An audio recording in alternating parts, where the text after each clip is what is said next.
I want to welcome everyone. My name is Dunry Greiling. I am part of the product team here at Matterhorn in Ann Arbor, and we have a great webinar for you today.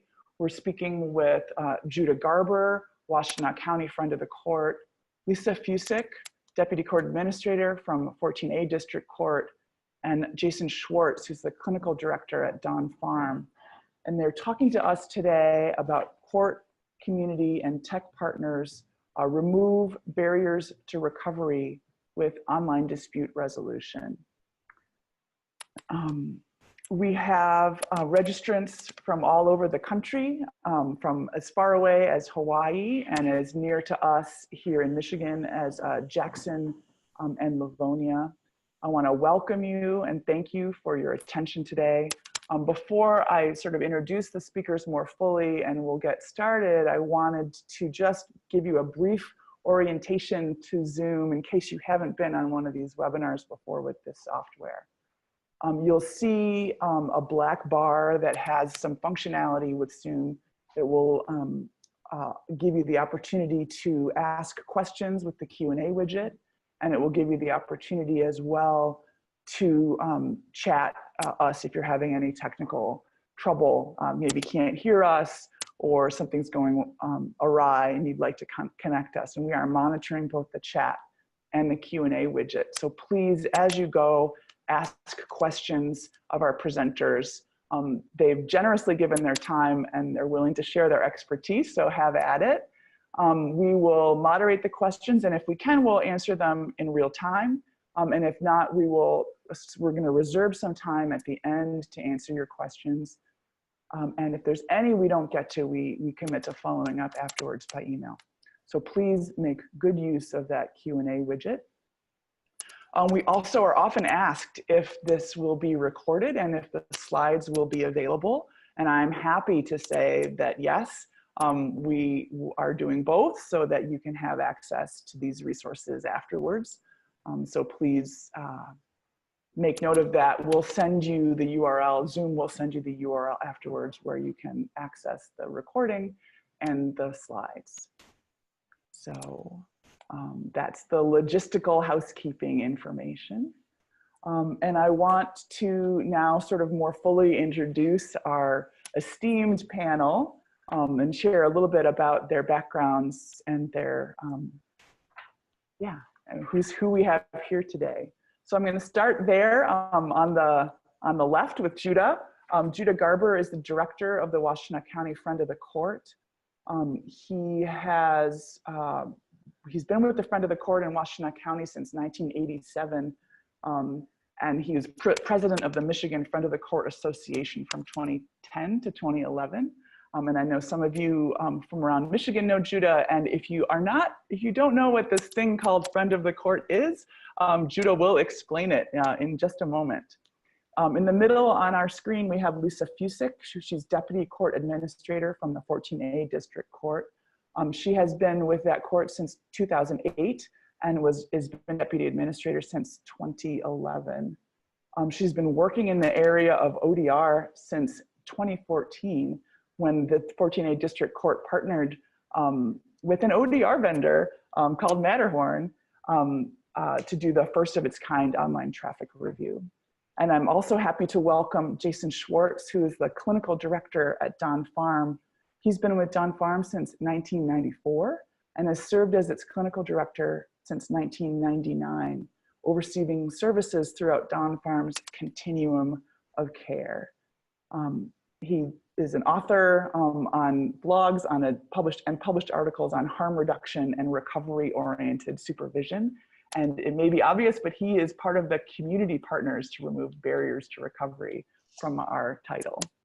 So at this point, I will hand it over to Judah to illustrate a little bit more about why we're here and tell us more about this project. Thank you, Dundry, and thanks for putting this all together.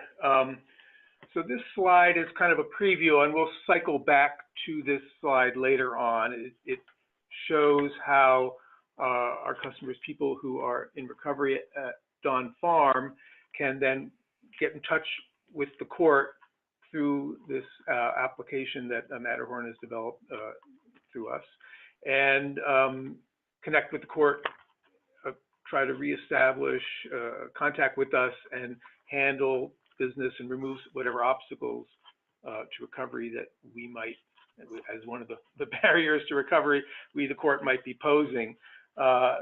So again, and I'll talk more about my agency later, but the Friend of the Court, for those of you not from Michigan, is somewhat unique to Michigan. We are the child support enforcement agency for each county in Michigan, and we also handle custody and parenting time issues for the court. So we handle the whole domestic relations docket on behalf of the court, and that gives us the ability to do some more holistic treatment of families, and I'll talk more about that later. Now I'd like to turn it over to Jason.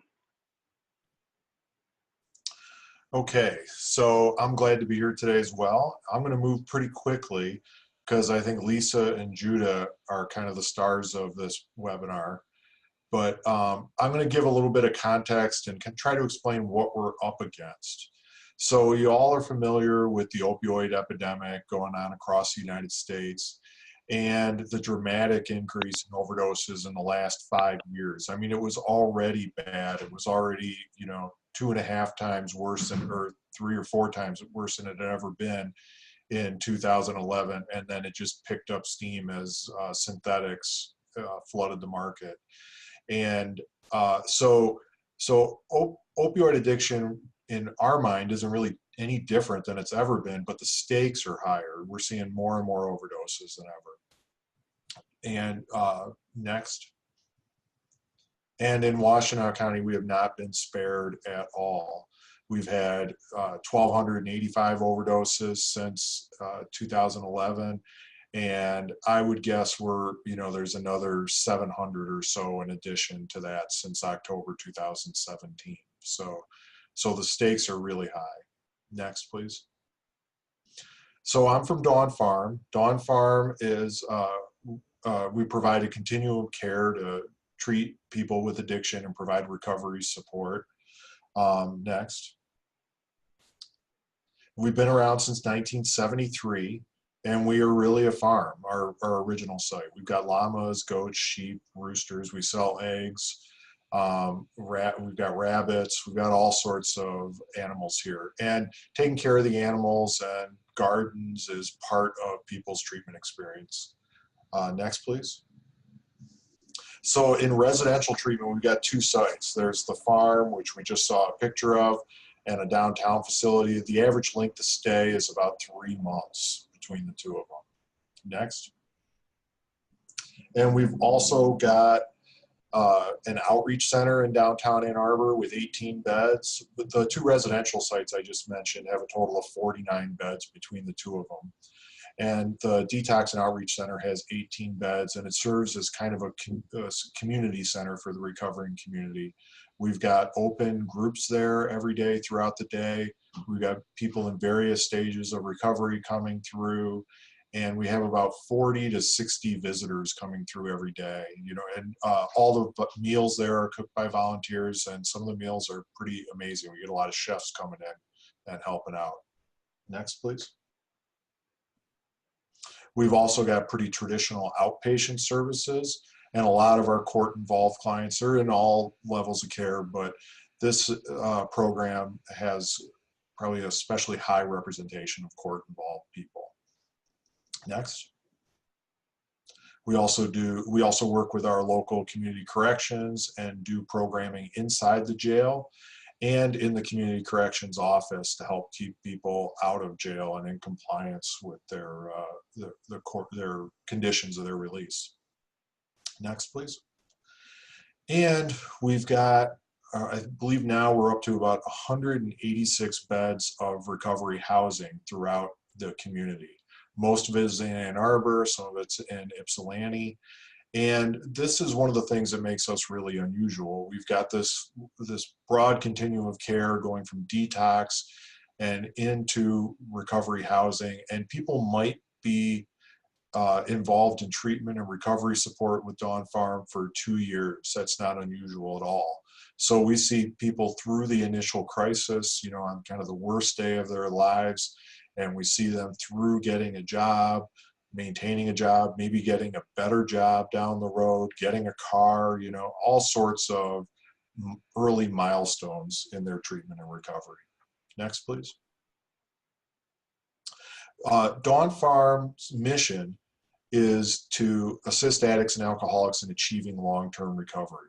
And we do that by identifying and removing barriers that prevent addicts and alcoholics from joining the recovering community. So we view ourselves as barrier removers. And some of the barriers are internal to the client. They may be a history of mental illness. It may be a history of trauma, or some other kind of internal trait or problem that they're experiencing. And a lot of the barriers people encounter are external, everything from lack of affordable housing, lack of housing that will take people who have felonies or allow people to sign leases for people who have felonies, to, you know, involvement in the criminal justice system that ends up being, or maybe not appropriate involvement in the criminal justice system, as we'll be seeing, that interfere with their ability to stabilize in recovery. Okay, next. So now I'm going to give kind of a little bit of a background on addiction, kind of a really quick addiction 101 that looks at the experience of being addicted and what it is we're up against in trying to facilitate somebody achieving stable recovery. Next. Okay, so we're looking at slides of this slide includes PET scans of brains of people with a cocaine problem. The upper row looks at a part of the brain known as the amygdala. The lower row looks at a part of the brain known as the anterior cingulate. And the first column just kind of shows you where to look. The next column shows the subjects watching a nature video. So it might be Planet Earth or Mutual of Omaha's Wild Kingdom, something like that. And then that final column shows them being exposed to a millisecond cocaine cue. And this cocaine cue could be anything from a picture of a neighborhood that they used to cop drugs in, to the drug itself, paraphernalia, anything like that that is associated with cocaine for those users. And what's important about it is they showed these like millisecond exposures in the middle of this nature video. And why would they do that? Why would they show just this millisecond exposure while they're watching a nature video? And the reason the researchers say they did that was because they wanted to get a pre-conscious response. They wanted to see what was happening in the brain for an exposure that's so fast that the person hasn't even had an opportunity to process what it is they've seen.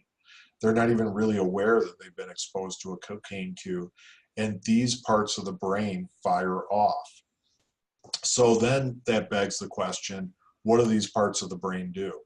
These are both part of a part of the brain known as the limbic system. And the limbic system could be thought of as one of our more primitive brain systems that's associated with getting our genes into the next generation. So keeping ourselves safe when we encounter threats, you know, activating fight, flight, or run, or fight, flight, or freeze, excuse me, or paternal or maternal bonding to offspring, and reproduction, those kinds of things. So this part of the brain, this primitive part of the brain, is activated before the person even realizes what it is they've seen.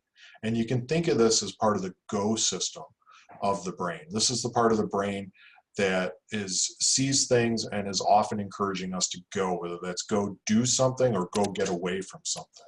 Next.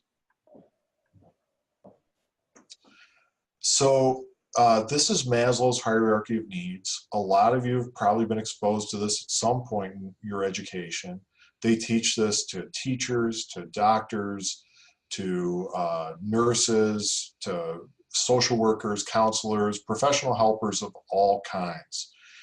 And so one of the questions we have to kind of ask ourselves is, why is this so important? Why would they teach this to so many different kinds of professional helpers? And one of the things we're expected to take away from this is that people can't focus on higher order needs like self-actualization or esteem or belonging until their lower order needs are satisfied. And so people can't focus on belonging or esteem if they don't have adequate access to food, air, and water, or if they don't feel safe. So we need to focus on those lower order needs before we're able to make any progress on higher order needs. So if you were a live audience and I was looking at you and interacting with you and asking you questions, I would ask you which part of the brain is the limbic system concerned with. We just talked about that limbic system. And the answer is it's the lower part of the hierarchy. So the physiological needs and the safety needs. Next. And what addiction does is hijack that part of the brain and insert alcohol and drugs at the bottom of the hierarchy. Sometimes we joke that raising the dead is easier than treating addiction because at least the dead don't fight back. So when you see addicts and alcoholics fight like they're defending their life, when you try to step in between them and their drugs or alcohol, this is what's going on. Their brain is treating it as an essential life need. Next. Another part of the brain that's involved in addiction is the frontal cortex, that red section up at the top right of that image. And the frontal cortex is involved in what's known as executive function. This is a more advanced part of the brain. So executive function means that we evaluate the short-term, short and long-term benefits and consequences of various decisions. And we can kind of think of this as the brakes or the stop system in the brain. So the limbic system says, ooh, sugary, fatty treats. I want to eat a cookie. In fact, I want to eat a dozen cookies. The frontal cortex says, now, Jason, you're on Weight Watchers. Maybe you ought to think twice about that. Let's stop. And one of the things we know in the brains of people with addiction is that the frontal cortex has some impairment. So you could think of the brains of addicts and alcoholics as where it comes to drugs and alcohol, the go system is like a gas pedal is stuck to the floor and it won't come up.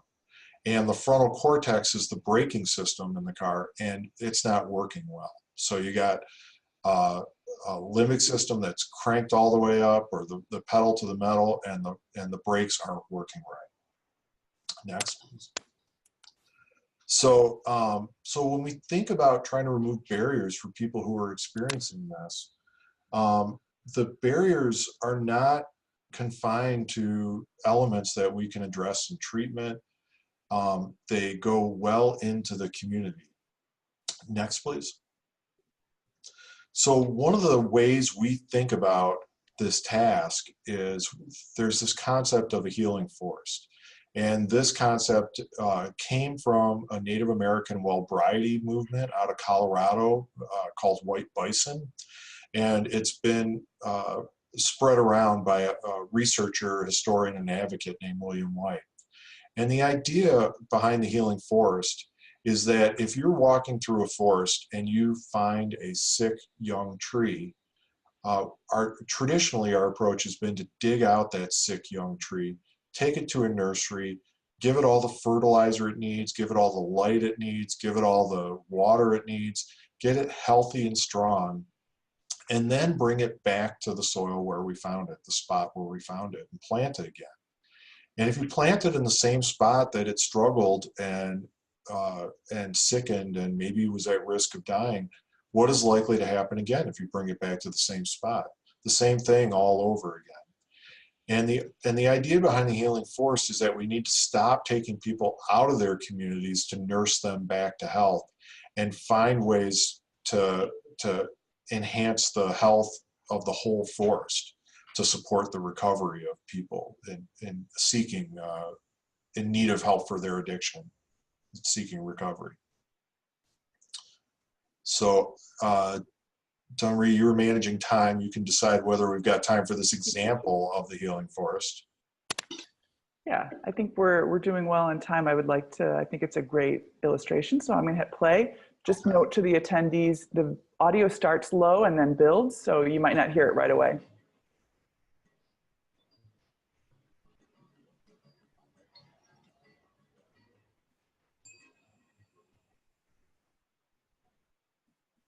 So it was a little over 2 years ago that we hired our first person in recovery.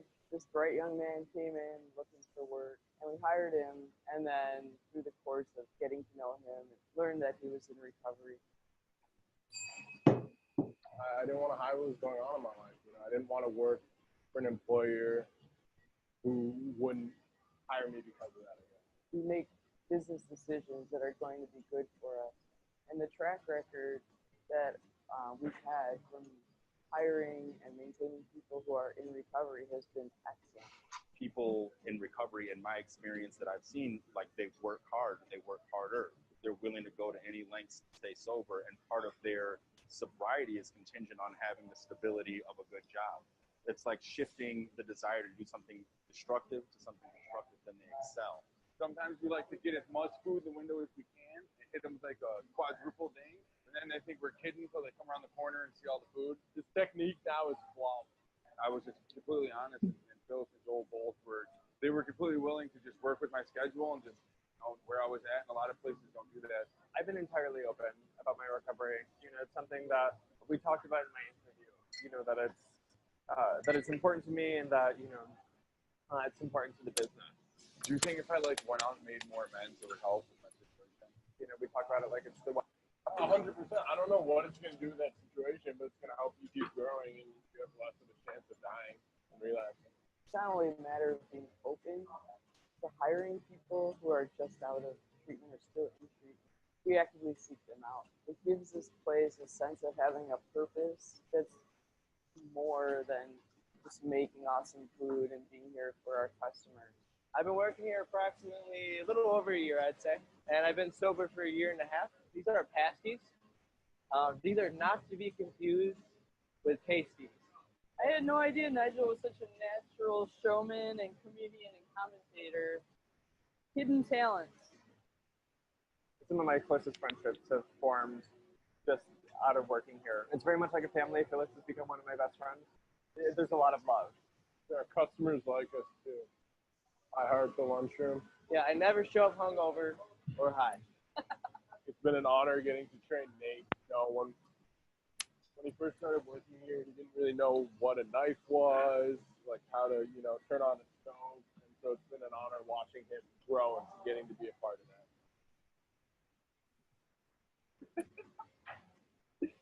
All right. Where are we at, man? I don't know. I'm new. I don't know what I'm doing. I'm new. I don't know what to do. Okay, so the concept of a healing forest expands into all sorts of areas, including housing, transportation, employment.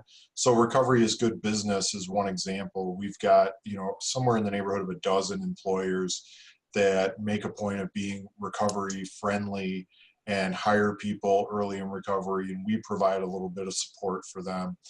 And this is where it ties back into all of you. When, our partners in our local courts have expressed interest in being part of this healing forest, and and wanted to know, how can we contribute, how can we help? And our courts over the years have developed several specialty courts, which have been an enormous help to the people Dawn Farm serves. And and the use of this software has been another step, and Lisa and Judah will speak about that now. Handing off to Judah.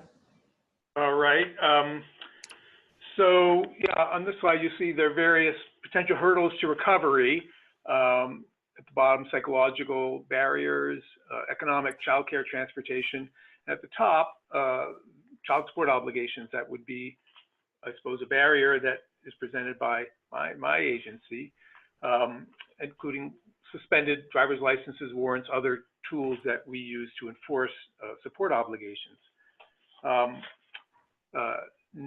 So we would, like to remove those hurdles and not be an obstacle, but rather be part of that healing forest.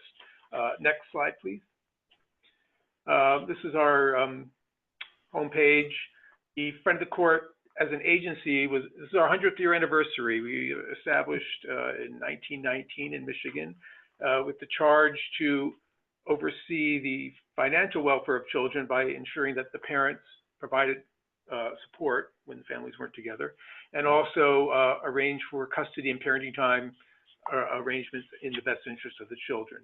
They didn't use terms parenting time back then, but the same concept applies today. Next, the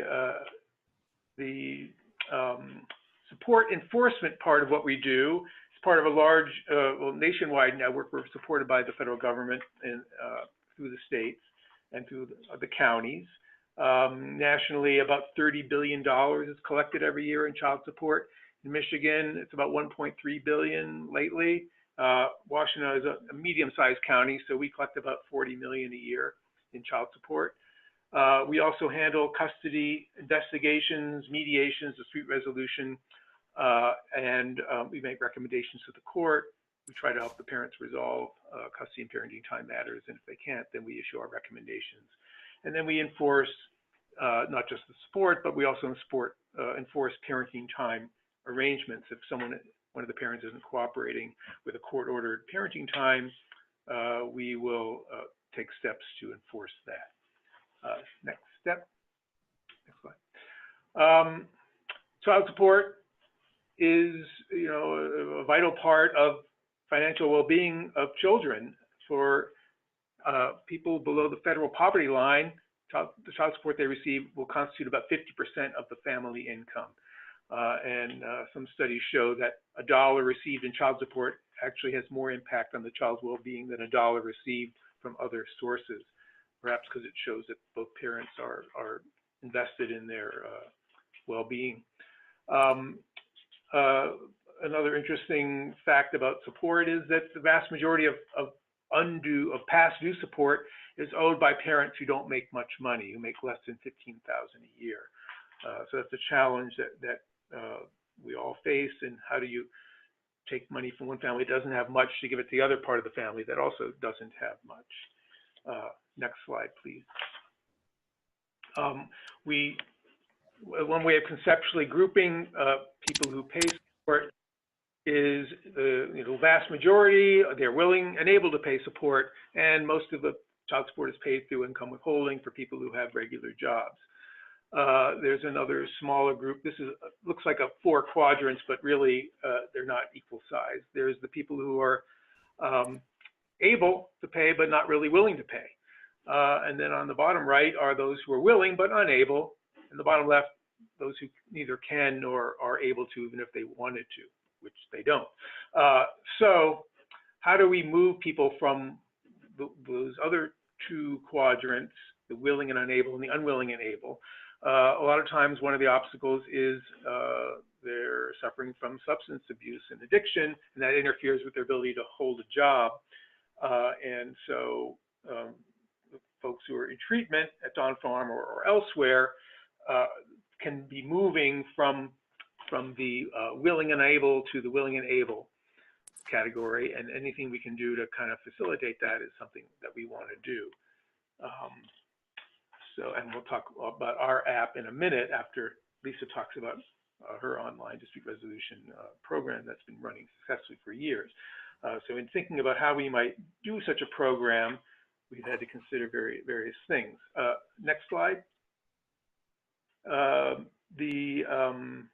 In Washtenaw County, as I said, we're a medium-sized county. We have about 14,000 active child support cases and about 600 active bench warrants. We've tried to reduce the number of warrants. We did so. We've cut it about in half over the last several years. Warrants are issued when people don't show up at a hearing that they're required to show up.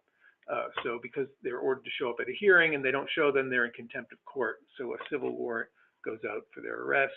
If they are arrested on the warrant, then we usually ask them to pay some money towards their support obligation if they have the means to do so.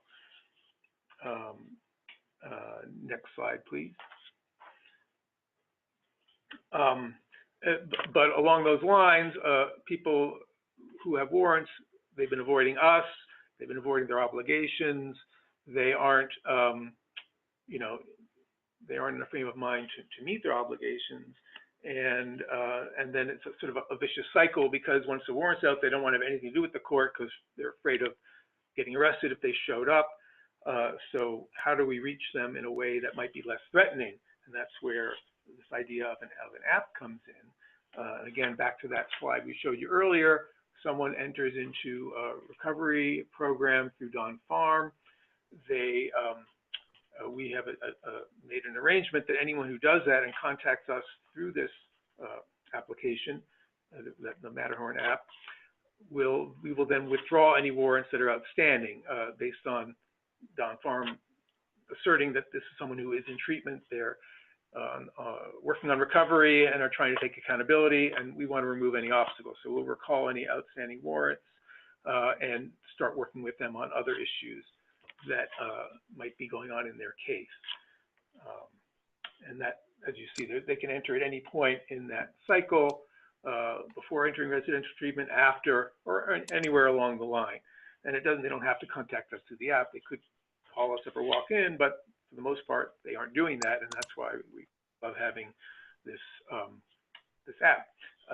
And at least we'll talk more about how that works in her court, and then they'll come back to me, and I can talk a little bit more about how this program has worked with the friend of the court. And Judah, before you move on, maybe we can explain, or would you explain the University of Michigan title at the very top of the slide? So, well, the sort of person who helped put this all together, Megan O'Neill, she's a researcher, a fellow at the University of Michigan, affiliated with the law school and the Institute for Social Research, ISR. And she thought, well, how can we maybe put together Dawn Farm, the friend of the court, other agencies to facilitate, reduce barriers to the court, to justice. She's going to conduct a study, and with whatever data that we come up with over the course of running this program, she'll crunch some numbers or do a qualitative analysis, depending on how many numbers we have to crunch, and we'll be able to find out sort of quantitatively what happened.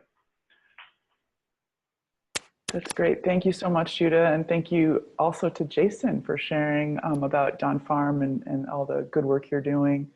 I want to just a quick reminder before we turn it over to Lisa that feel free to drop your questions into the Q&A widget or chat us if you have any, because this comes alive when you guys participate too. So please don't hesitate. Without further ado, we're gonna turn it over to Lisa Fusik. Hello.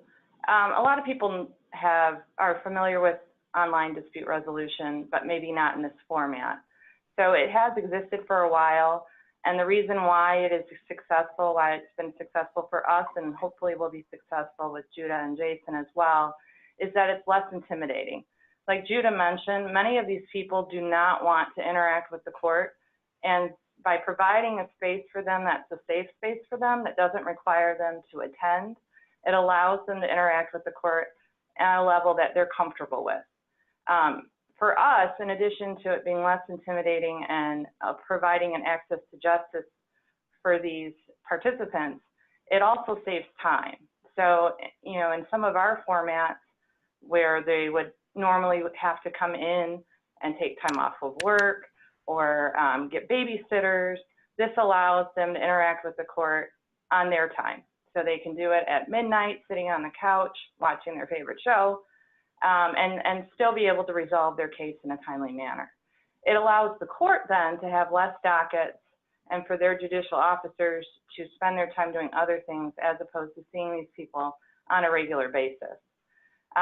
We've found too that it's more timely, that by allowing people to do these things online, it allows them to complete their case faster and in a more accessible way.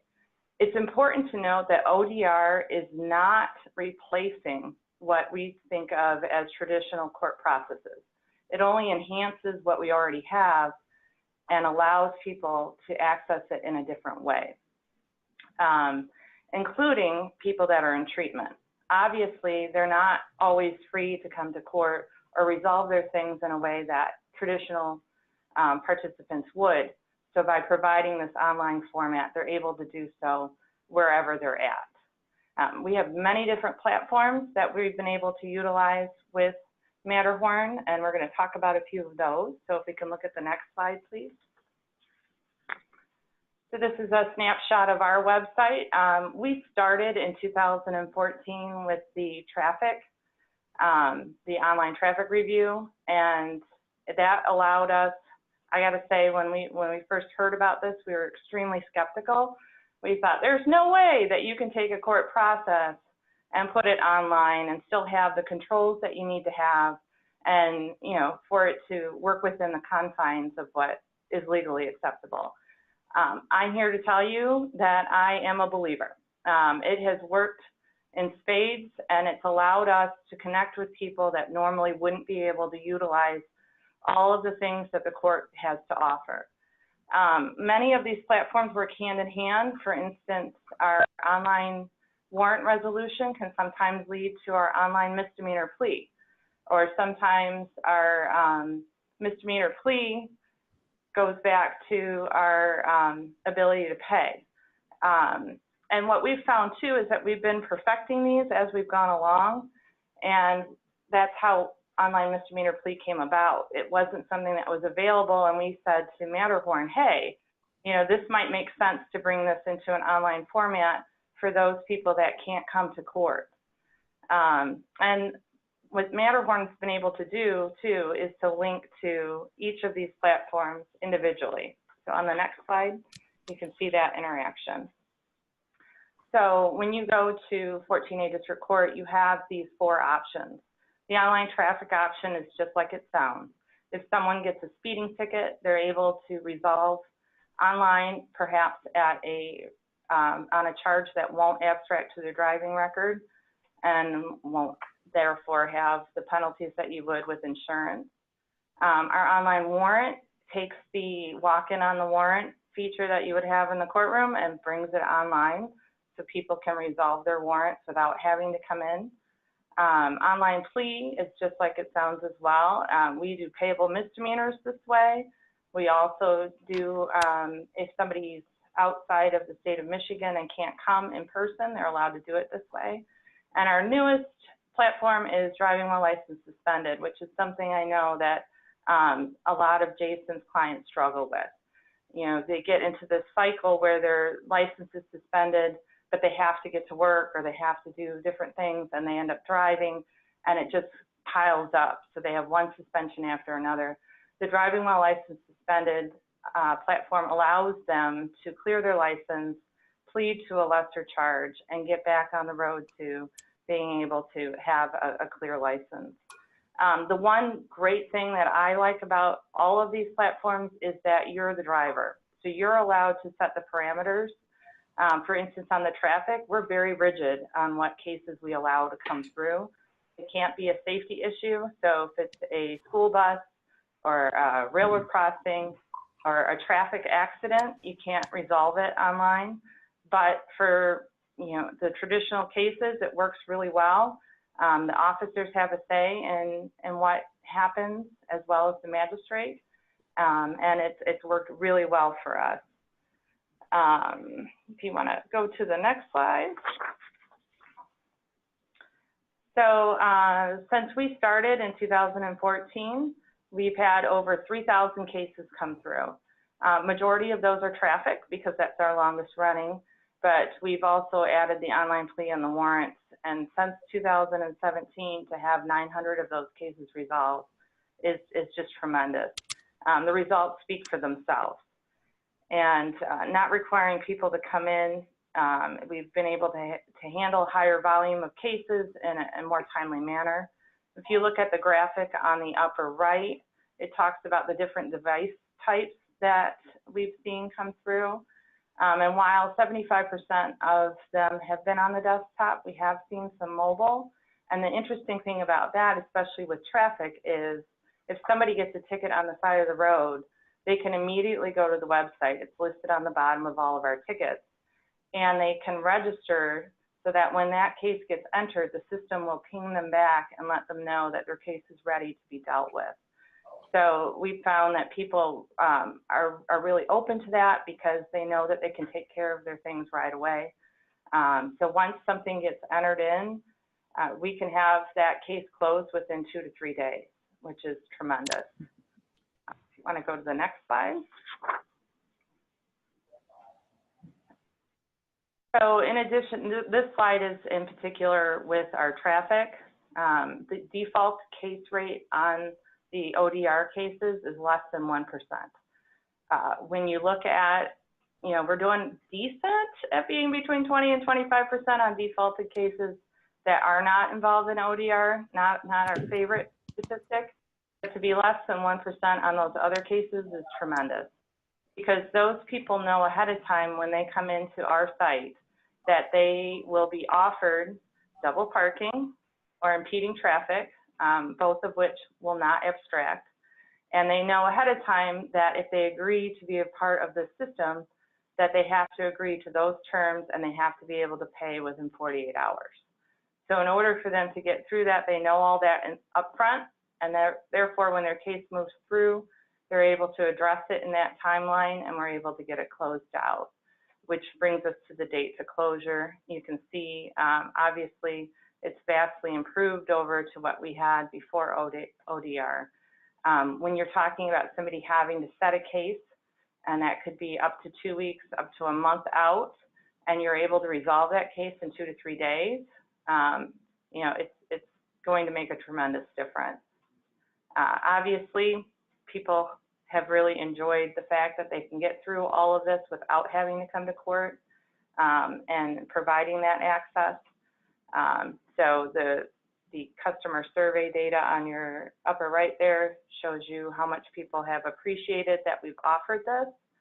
And again, it speaks for itself. When you're talking about 3,000 cases that have been able to move through in an online format, this allows people that haven't previously had that access to do this in a way that's more comfortable for them, that is quicker for them, and that allows them to resolve their case in a less confrontational format. So tremendous for somebody working through addiction or trying to pull things back together. So we are super excited to be partners in this, and we've seen it work. So we're really interested to see how it works from here. Okay, and I'll turn it back over to Judah. Okay, thanks. So yeah, as Lisa said, initially she was skeptical. How are you going to do this stuff online? And when Megan from U of M and the Matterhorn folks talked to us about doing an online thing, I was skeptical. Like, I'm not sure how you do that. You have the other parent is involved, and they were talking about doing felonies. And there's too many. It's too complicated. You have the prosecutor, you have the victim, etc. But then when the idea of involving Dawn Farm came into the picture, it seemed like there was a real something that overcame my skepticism anyway. And courts are slow to adapt. It wouldn't surprise me if in 10 years everything's handled online, but it's an evolution. And we were kind of decided to go with a hybrid approach. So since we issue the warrant, it's a contempt warrant, as I said earlier.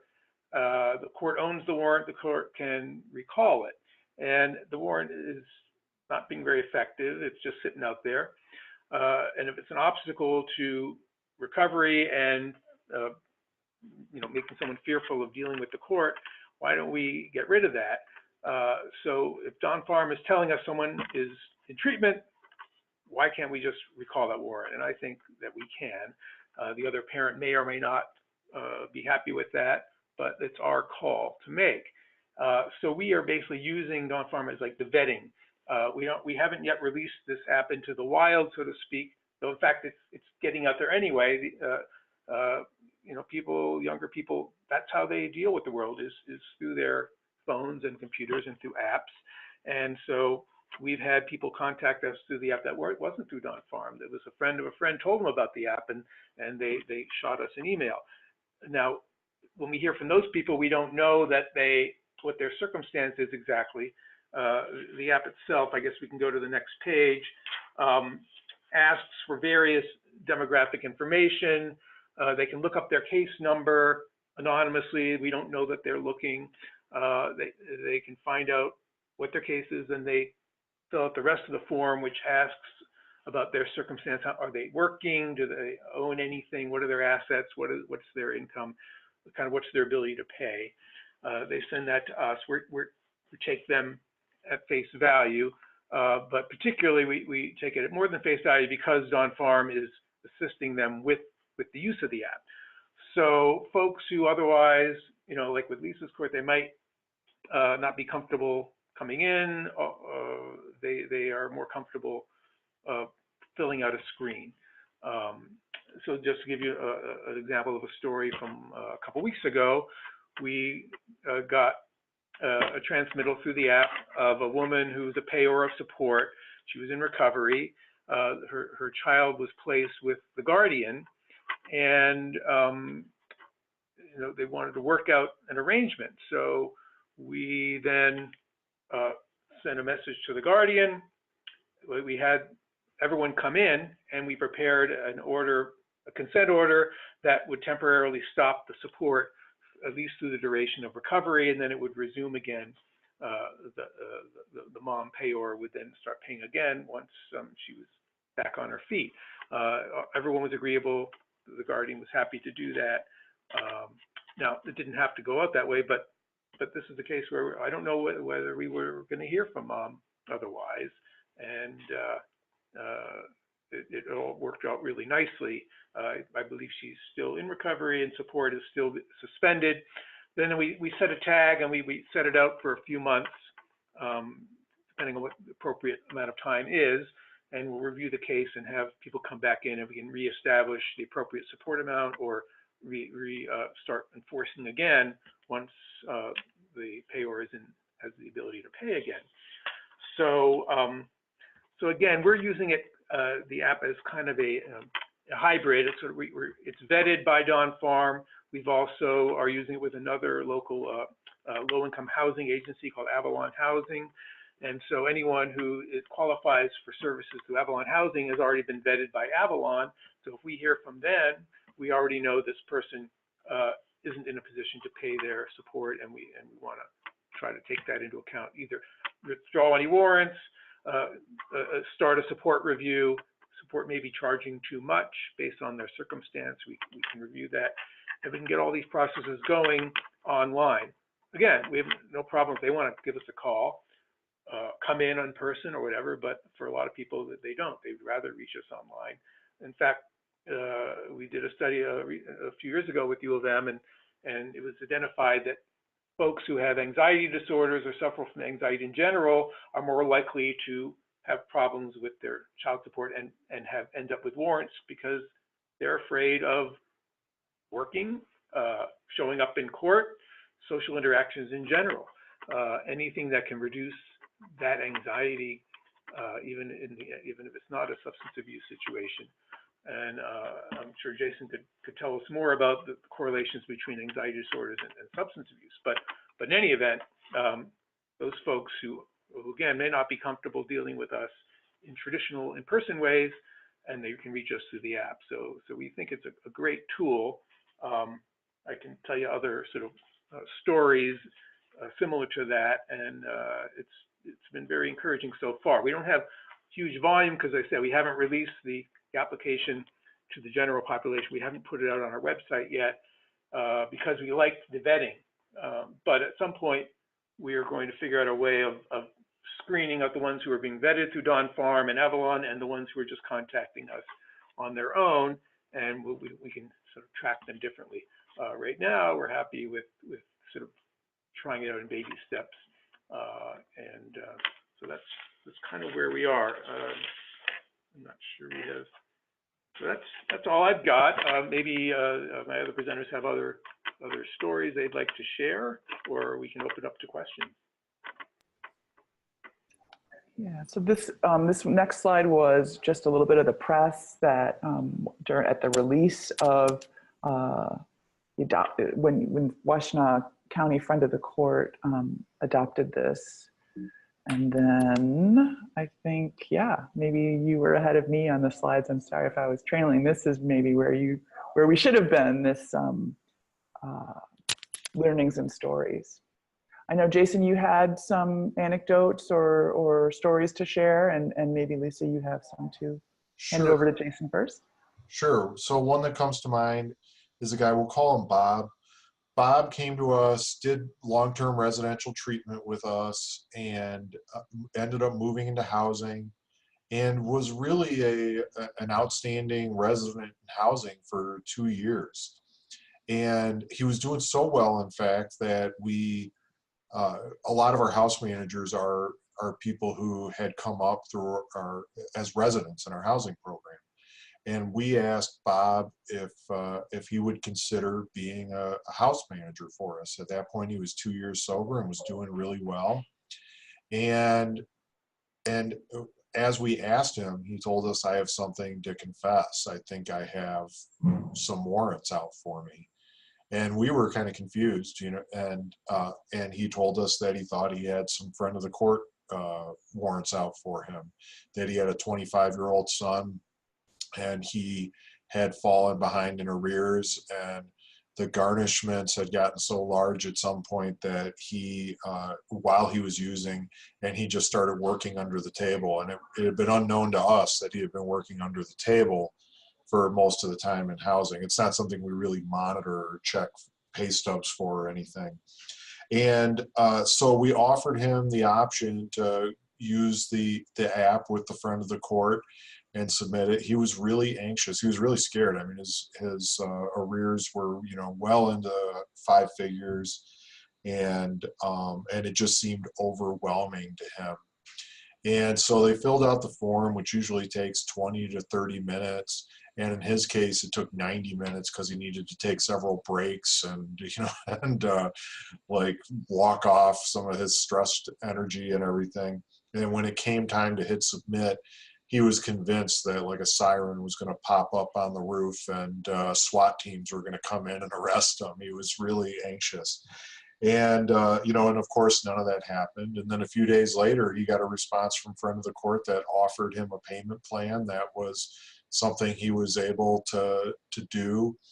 And it was a great example of this being someone who was kind of living in the shadows and was able to kind of come out. This opened up all sorts of opportunities for getting, employment that wasn't under the table. And more importantly, him failing to meet up to his obligations was going to be a really significant barrier to his recovery. That was really going to hold him back. And this didn't, get him off the hook or give him a pass or anything. It just gave him a way to face up and be accountable for his obligations. And to me, that seems like a win all around.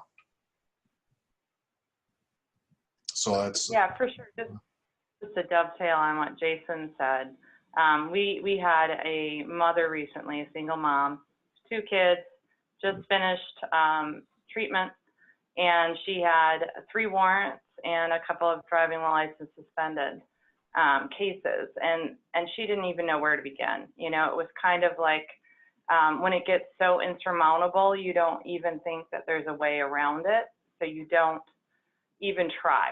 And their experience, especially if they are someone that has multiple experiences with the court due to some issues with abuse, their experiences haven't been great.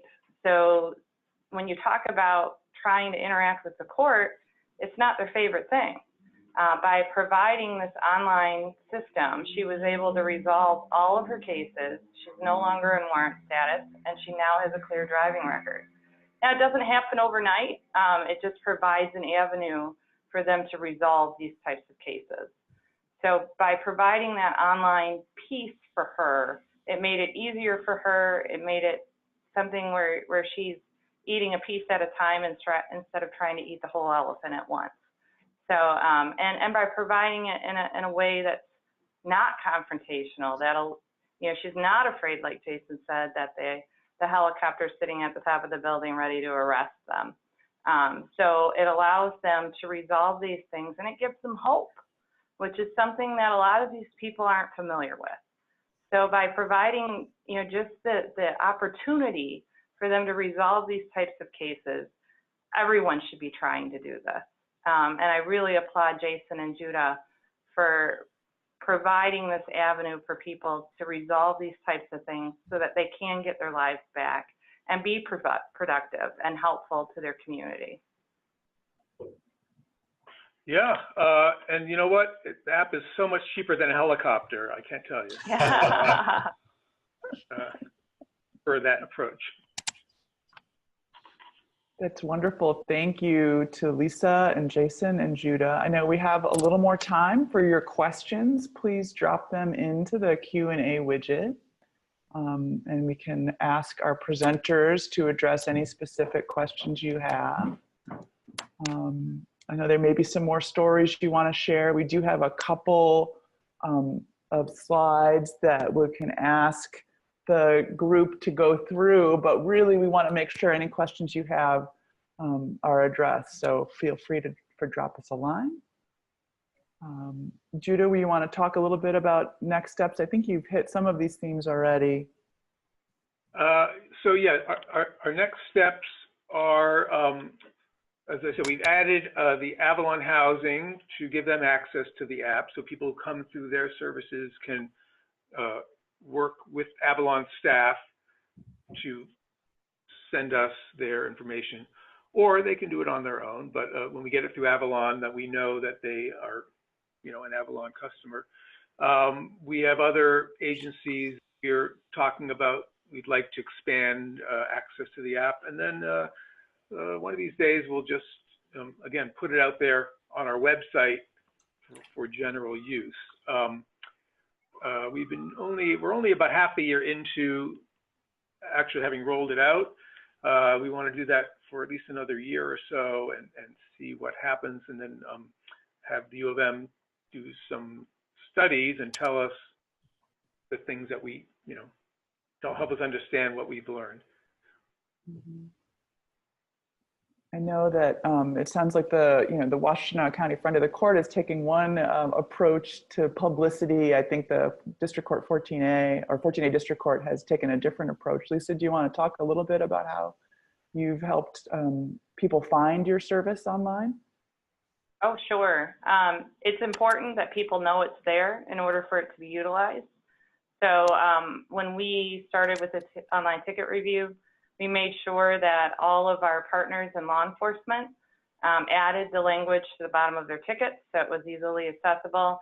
And the officers were very happy to point out that they could mediate their ticket or have a review of their ticket online, which made people maybe a little less unhappy that they had a ticket in the first place. So they were very quick to point it out.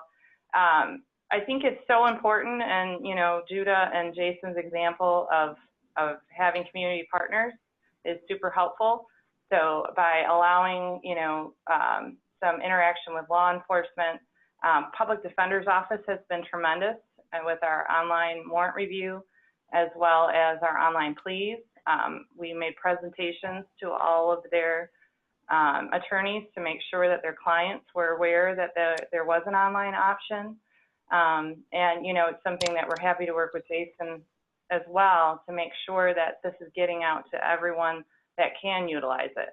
The more people that utilize this online option, the less people we have to bring into the court. And that makes it a safer place for the court to be as well. The less people that you have to bring in for a traditional court hearing, the safer it is for everyone involved. So we are all for resolving things as much as possible online. Jason, I don't know if you have any questions about any answers about what the reception has been like among your staff or your clients. Oh, it's great. And, and Lisa was talking about how supportive they are of, expanding its use. I mean, I think there's synergy as you get more courts involved too. Because, we have clients who look up their cases, and right now it's great for people whose cases are in Washtenaw, but if their cases are, elsewhere, its utility might be more limited. So, you know, the more courts we see involved locally, the better that'll be for our clients. And there are some local courts on who are registered, so please maybe should they reach out to you, Jason, or how If would you you? got any questions, sure. Wonderful. I know at least one of them knows how to get a hold of me. Fair enough. We have a question for Lisa. I'm just going to read it so I don't butcher it. Can you explain a bit about the process once someone uses the website? How does your court still stay involved, such as the magistrate? Can you explain a little more? Sure. We have a tremendous magistrate, Magistrate Fink. She is very involved in the system, and anytime we have an addition, we involve her so that we make sure that you know, it makes sense for her. So the workflow is a little different depending on the platform. With the online ticket review, once the ticket is received in the system, the clerk goes in and sets a due date out more than 30 days so that the ticket does not default while it's working its way through the system. Then the ticket ends up with the police agency for them to make a recommendation. And when they make their recommendation, they also have access to Secretary of State information, as well as Judicial Data Warehouse information that tells them what kind of driving record they have. Important to note too, one of the other restrictions that we put on the online ticket review was to say that if you had more than five tickets in the last 3 years, you were automatically disqualified from participating. So those are automatically out of our queue, and we don't even see those. They're rejected right at the beginning. So by the time it gets to the officer, it's already kind of run the test of whether or not those are it's the type of case that we would even look at. The officer makes the recommendation, then it goes to the magistrate. The magistrate does a final review and says, yes, they're approved, or no, they're not. And I will tell you, because we have those parameters, I would say probably 85 to 90% of those cases are approved. It goes to the clerk to update the case so that it reflects correctly on their and on the case management system. And then it goes to the defendant and says, hey, your case is ready to be paid. You've been approved, and it closes out automatically with payment online. As far as warrants and the online plea, it goes straight to the magistrate, and the magistrate consults with the judges if necessary, and the clerk gets it on the back end to make sure that the case is updated. And with DWLS, the prosecutor is involved, and the magistrate kind of makes sure that it flows in the correct way. So sorry, that was really shortened to try and get all 4 platforms in there, but if you want more information, feel free to send me an email, and I can give you much more information. Thank you, Lisa. Yes, so I want to thank everyone. I know we've reached the end of our hour together. The contact information for each of our panelists is here on the screen.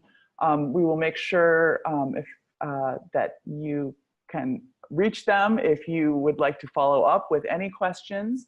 We appreciate your attendance this afternoon, and we so appreciate the efforts of these courts in Washtenaw County, and of course Dawn Farm, really making a difference in our community with our neighbors and our